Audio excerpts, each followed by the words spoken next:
It started when I moved into my late uncle's house in upstate New York.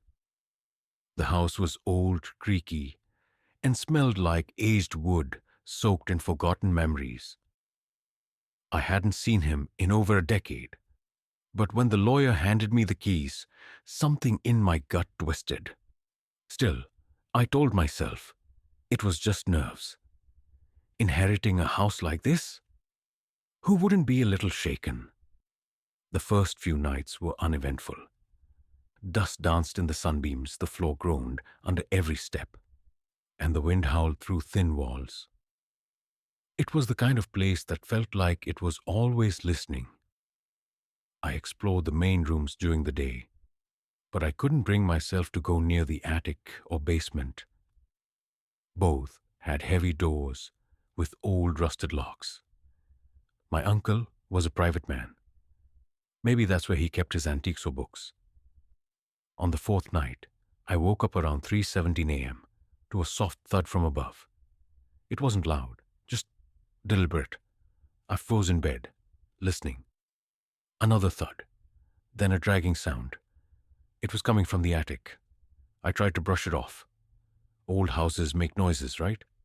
But the sounds came again the next night, and the night after that. Each time, just past 3 a.m. Like clockwork, I decided I had to check it out. I was tired of feeling like a guest in a house that was supposed to be mine. So, on the sixth night, I stood at the attic door with a flashlight and a crowbar. The lock was stiff, but it gave way with a loud snap. Dust fell like ash when I pulled open the door. The stairs leading up were steep and narrow, cloaked in shadows. The air smelled stale, like mold and mothballs. But what hit me most was the cold. It wasn't just chilly. It felt wrong, like something ancient was breathing just beneath the surface. I climbed slowly, my flashlight flickering, as though it didn't want to see what was up there.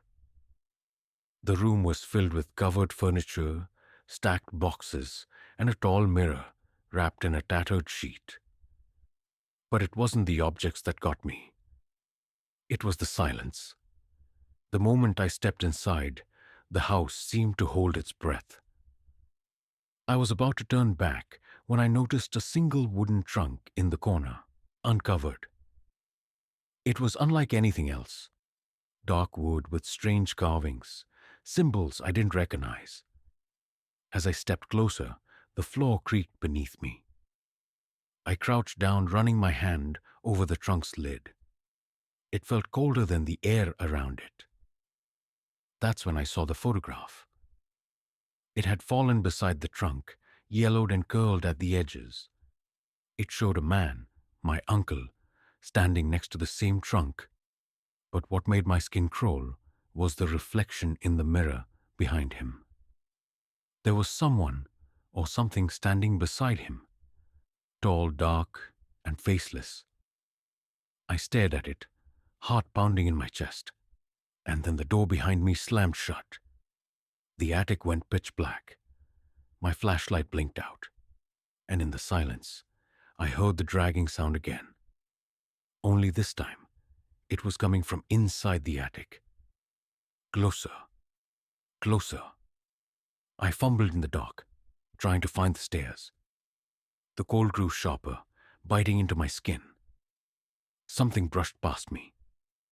I turned and raised the flashlight, desperately trying to get it to flicker back on. And for a split second, it did. There was a face right in front of mine, not human, not alive. And then, darkness again. I don't remember how I got out of the attic that night.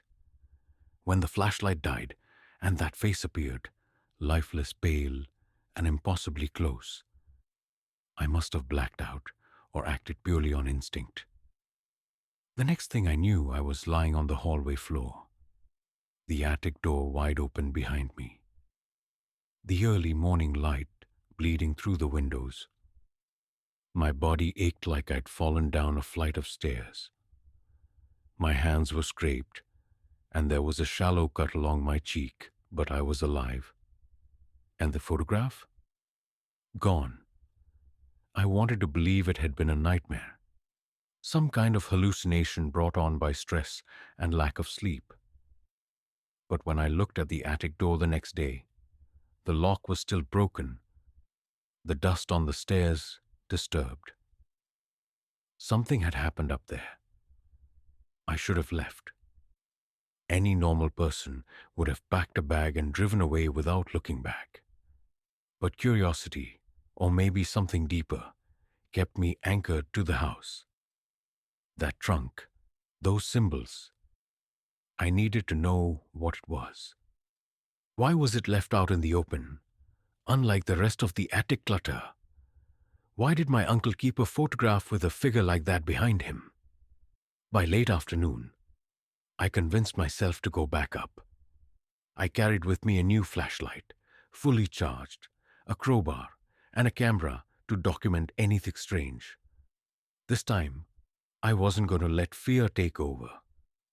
The attic felt different in daylight. Less hostile. Still cold, still quiet, but manageable. The furniture sat in their dusty corners like slumbering ghosts. The mirror was still covered, and the trunk still in the corner. I knelt beside the trunk. The carvings on it seemed almost alive in the light. They weren't just decorative. They were deliberate. Ancient symbols, twisted in ways that defied language. I couldn't shake the feeling that the trunk was waiting for me. It wasn't locked. With a hesitant breath, I lifted the lid. The smell hit me first, damp, rotting cloth, and something metallic, like rust or old blood. Inside were several items wrapped in stained linen. One by one, I pulled them out, laying them on the attic floor. A child's shoe, a porcelain doll with its eye scratched out, a black and white photo album, its cover scorched and brittle. And then, at the bottom, a journal. The leather binding was cracked, the pages yellowed and curling at the edges. It was my uncle's handwriting, tight, messy, frantic. The entries began normal enough. Observations about the house, mentions of dreams he couldn't shake, an increasing sense of being watched. Then things took a turn. The thing in the attic, it doesn't like to be ignored. I see it sometimes in the mirror. It's patient. I think it followed me from the basement. That's where I found the first mark. There were drawings too. Pages filled with the same symbols, etched onto the trunk, spiraling around grotesque sketches of a figure with no eyes and an open mouth, the same faceless presence I'd seen. Then the last entry. I sealed the mirror. It uses it as a door. I thought locking the attic was enough, but I was wrong. It's still coming through the cracks. It wants someone new. I stared at the mirror in the corner, heart thudding in my ears. The sheet that covered it shifted slightly, even though the air was still. No draft, no movement, and yet it swayed. Suddenly, a sound echoed from below. A sharp clang, like metal against stone, from the basement. I nearly dropped the journal. The attic didn't feel safe anymore.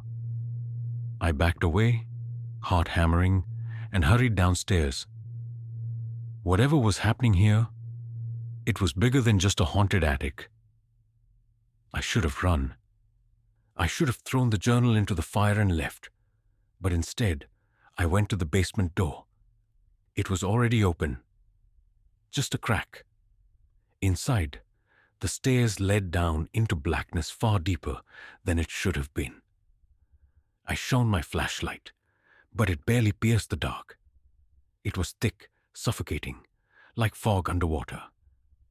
Every instinct screamed at me to close the door and forget it. But something in the silence called to me. A low hum, just beneath hearing. I took one step, then another. Halfway down, the temperature dropped.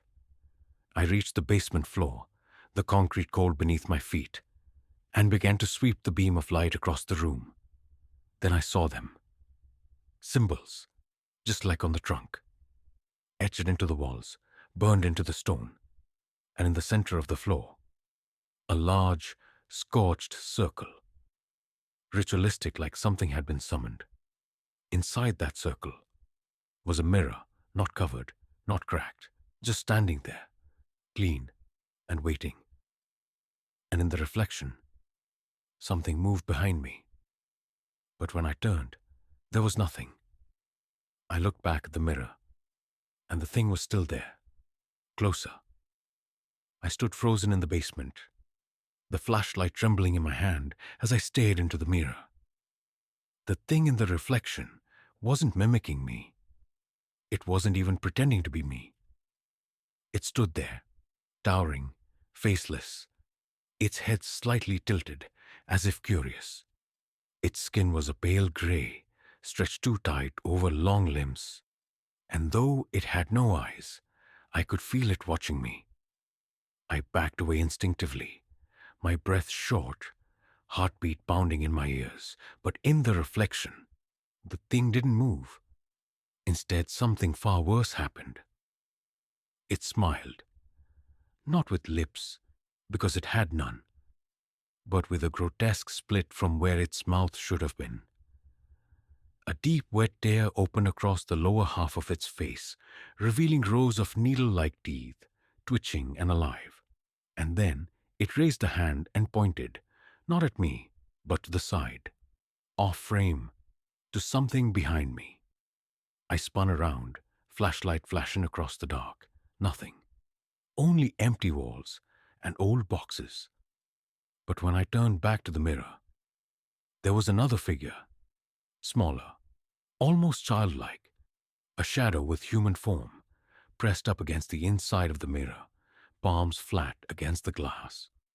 It began pounding, silently at first, then louder and louder, until I felt it in my bones, a rhythmic, desperate thudding, like someone trying to break free. That's when I remembered the journal.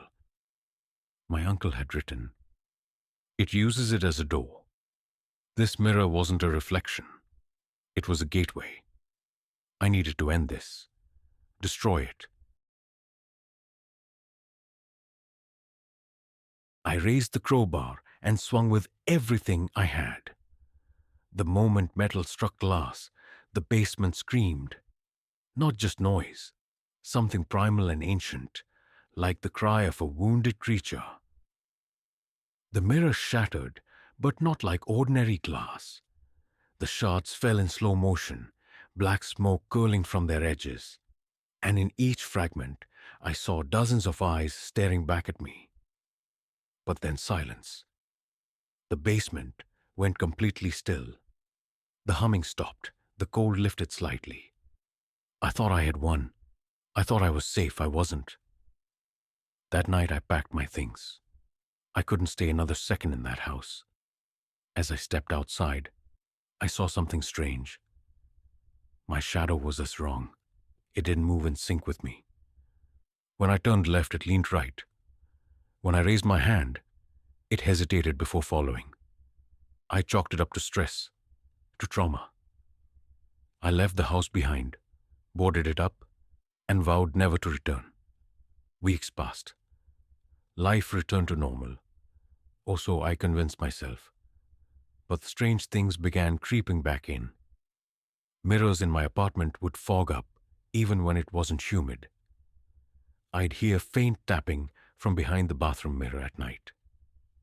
Once, while brushing my teeth, I looked up, and my reflection was smiling.